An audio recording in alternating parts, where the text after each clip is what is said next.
कांग्रेस के बहुत बड़े नेता और प्रवक्ता, झारखंड के प्रभारी, गृह राज्य मंत्री रहे वो कांग्रेस के आरपीएन सिंह ने आखिरकार भारतीय जनता पार्टी ज्वाइन कर ली, कांग्रेस को छोड़ दिया और उन्होंने ये बयान दिया है मीडिया में कि मैंने 30 साल कांग्रेस को दिए, लेकिन अब जो कांग्रेस पहले हुआ करती थी वो आज नहीं है। यहां ना विचारधारा है, ना कोई दिशा है, ना कोई नेता है और इसलिए उन्होंने तारीफ, उससे मैं प्रभावित हुआ हूं। खास तौर पे पूर्वांचल से मैं आता हूं और पूर्वांचल में कुशीनगर से जहां से ये चुनकर आते हैं, इन्होंने कहा कि जिस तरह से वहां इंटरनेशनल एयरपोर्ट और एक्सप्रेसवे और बाकी हॉस्पिटल, मेडिकल कॉलेज, ये जो काम किए हैं, इसको मैं देख रहा हूं कि वाकई में डबल इंजन की सरकार का काम बहुत बेहतरीन है। मोदी जी के विजन से, योगी जी के कामों से मैं बहुत प्रभावित हुआ हूं और इसलिए मैंने तय किया कि राष्ट्रभक्ति के लिए यदि कोई आज समय पार्टी है तो वो भाजपा है और भाजपा में आकर ही देश के विकास में काम किया जा सकता है। ये बहुत बड़ा बयान है। दूसरी तरफ कांग्रेस के लिए ये बहुत बड़ा झटका है और ये झटका और सवाल है इस राहुल गांधी पर, सोनिया गांधी पर और प्रियंका गांधी पर। प्रियंका गांधी उत्तर प्रदेश में सीएम फेस बिना कहे सीएम फेस है और वो उत्तर प्रदेश की प्रभारी भी है। सवाल ये है कि जब गांधी खानदान का वारिस जो प्रियंका गांधी है खुद प्रभारी है उत्तर प्रदेश की, और ऐसी स्थिति में जबकि 1 महीने से पीछे 2-3 महीने से चर्चा चल रही है कि आरपीएन सिंह कांग्रेस छोड़ सकते हैं, कांग्रेस छोड़ सकते हैं, बीजेपी में जा सकते हैं, ये सकते हैं वाली न्यूज चल रही थी, मीडिया में हाईलाइट थी। इसके बाद भी कांग्रेस आला कमान, ये गांधी खानदान, ये गहरी नींद में था कि अपने नेता को नहीं बचा सका। असली बात यह है कि अब कांग्रेस का अस्तित्व समाप्त हो चुका। जो दिमागदार लोग हैं, जिनके पास थोड़ा बहुत दिमाग है, जिनके पास देश के लिए करने की कुछ जज्बा है, जिनके दिमाग में और दिल में राष्ट्रभक्ति कुछ बची है, वो कांग्रेस में रह ही नहीं रहे। आपको देखे जितिन प्रसाद शर्मा, उत्तर प्रदेश का कितना बड़ा चेहरा, वो छोड़ के आए थे। उनका सेम बयान था कि कांग्रेस की सरकारें जहां हैं वहां तो कुछ हो नहीं रहा, देश का विकास और राष्ट्र का निर्माण, राष्ट्रभक्त लोग ये भाजपा में हैं। उसके बाद हमने देखा ज्योतिरादित्य सिंधिया आज केंद्र में मंत्री हैं। इसी तरह से उत्तर प्रदेश के यदि चेहरों की बात करूं मैं, तो उत्तर प्रदेश में आप देखिए उन्नाव से अनु टंडन, वो समाजवादी में चली गई, एमपी थी। आदिति सिंह अभी शामिल हुई है। जो कितने नेता हैं ये कांग्रेस छोड़ कर गए हैं और ऐसे समय में जब चुनाव है, पंजाब में देखो लाइन लग गई कांग्रेस को छोड़ कर, जो अकाली में गए, कुछ लोग आप में गए, कुछ लोग भाजपा में गए, कुछ लोग कैप्टन साहब के साथ आ गए। मतलब साफ है कि अब गांधी खानदान के ऊपर से कांग्रेस के अंदर जो लीडर हैं उनका विश्वास उठ चुका है, कांग्रेस का अस्तित्व नकारा जा चुका है। जिन 2-4 राज्यों में सरकार बची है वो भी अब रहनी नहीं है और आरपीएन सिंह का सीधा असर पड़ेगा तो झारखंड पे पड़ेगा। झारखंड को हमने देखा है कि जिस तरह से वहां मुख्यमंत्री और बाकी कांग्रेस के लीडरों में आपस में लड़ाई होती रही है, हमने देखा कि वहां आपस में इस तरह की लड़ाई हुई कि कई बार दिल्ली में वो गांधी खानदान से कांटेक्ट करते हैं, झगड़ा निपटवाओ। एक कहता है जी मैं बनूंगा मुख्यमंत्री, दूसरा कहता है मैं बनूंगा। पंजाब में जैसे सिद्धू का और चन्नी का झगड़ा है, सेम इसी तरह का झारखंड का झगड़ा है और झगड़ा कई बार दिल्ली पहुंचा है, लेकिन दिल्ली से मान मनव्वल करके उनको वापसी कराया जाता है। और इस मान मनव्वल में सबसे बड़ा रोल यदि झारखंड की राजनीति में कोई रोल कर रहा था आधा, तो वो आरपीएन सिंह थे। इनको प्रभारी बनाया गया और इनको ये जिम्मेदारी दी गई कि वहां कांग्रेस के लीडरशिप को मना के रखो, टूटकर इधर उधर ना जाए, सरकार बनी रहे। तो आरपीएन सिंह ने जब बीजेपी ज्वाइन कर ली है, ऐसे में झारखंड का क्या होगा, एक सवाल है। तो आपको बता दूं इसका उत्तर यह है कि निश्चित रूप से अब अगले कुछ ही दिनों में आप देखेंगे झारखंड की सरकार गिरने वाली है। खुद कांग्रेस के विधायक वो एक दल बनाएंगे और कहेंगे भैया हम जा रहे हैं भाजपा में, तो चुनाव निश्चित है। और उसके बाद जिस तरह के काम झारखंड में हो रहे हैं, वहां आज की डेट में बता दूं कि जो आदिवासी जातियां हैं उनके संरक्षण के लिए जो कानून बना झारखंड में, उस कानून का उल्लंघन किया जा रहा है। अन्य बाहर के राज्यों के व्यक्तियों को पैसा ले लेकर, पता नहीं किस बात से आरोप लगे हैं वहां के लोगों ने लगाए कि उनको वहां की नागरिकता दी जानी है। जो कि झारखंड के उस जो ट्राइबल एरिया हैं उनके लिए जो कानून बनाया उसका उल्लंघन है।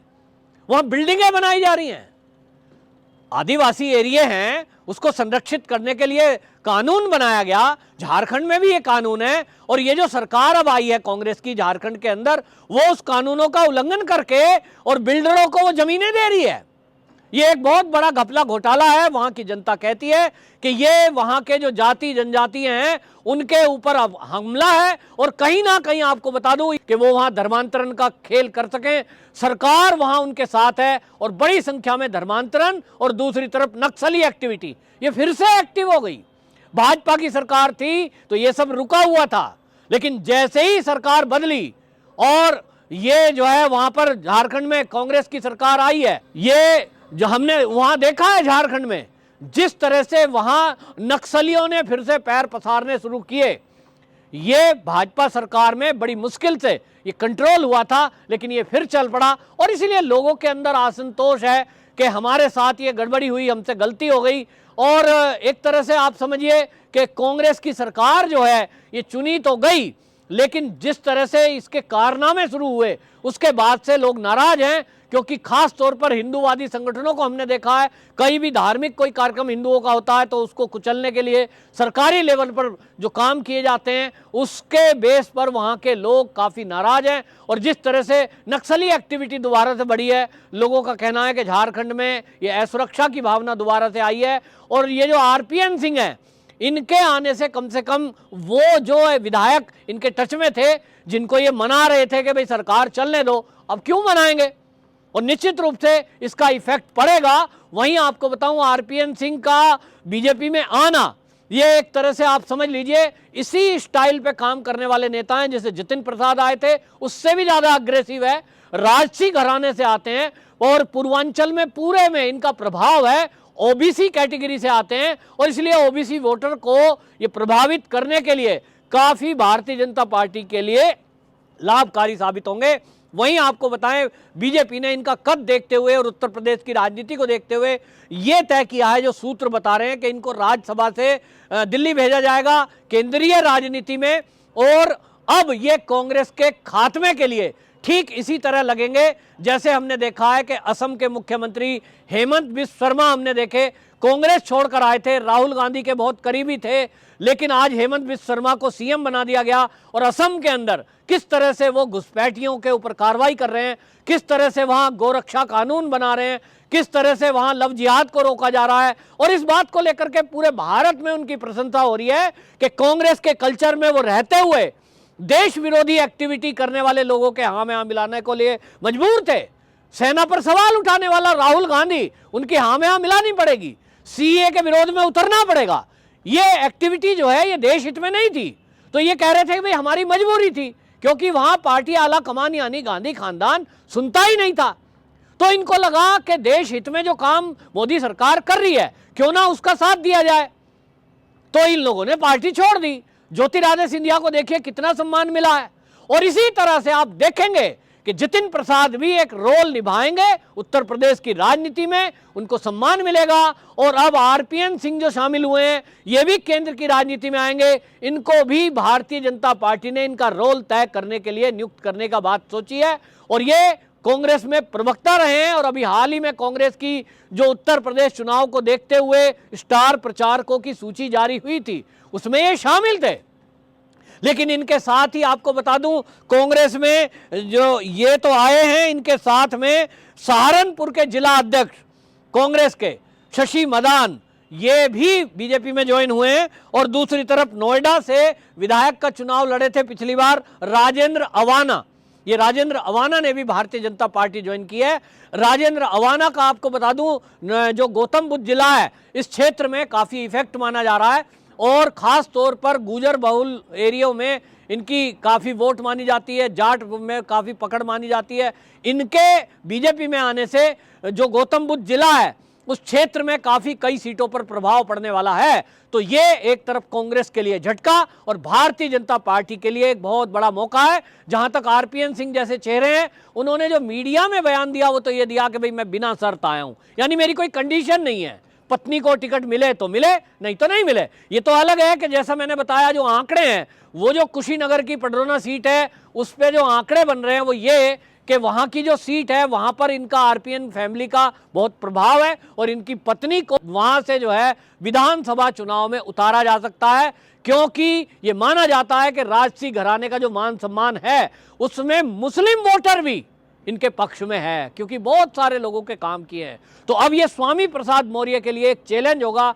आरपीएन सिंह जी की पत्नी को संभवतः वहां से उतारा जाएगा। निश्चित रूप से जो भारतीय जनता पार्टी को छोड़कर ये स्वामी प्रसाद मौर्य सपा में अपने बेटे का स्थान दिलाने के लिए और अपनी सुरक्षित सीट लड़ने के लिए शामिल हुए थे, अब उनके लिए एक झटका है, क्योंकि उनको कड़ी चुनौती ये आरपीएन सिंह का परिवार देने वाला है और भारतीय जनता पार्टी से मिलने वाला है। लोगों का तो यह भी कहना है कि स्वामी प्रसाद मौर्य यदि कुशीनगर की पडरौना सीट से लड़ते हैं तो निश्चित रूप से उनको करारी हार मिलेगी।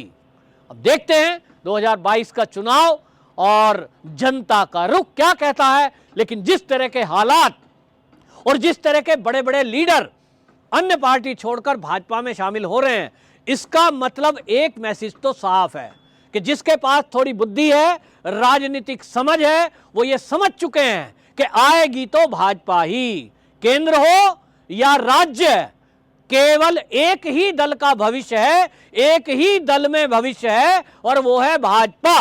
तो जिनके पास बुद्धि है चुनाव के पहले ही वो भाजपा में आ रहे हैं ताकि उनका जीवन सुरक्षित हो सके, राजनीतिक कैरियर सुरक्षित हो सके। और ये समझ के चलते कांग्रेस साफ हो गई है और उत्तर प्रदेश से सपा भी साफ हो जाएगी। वंदे मातरम।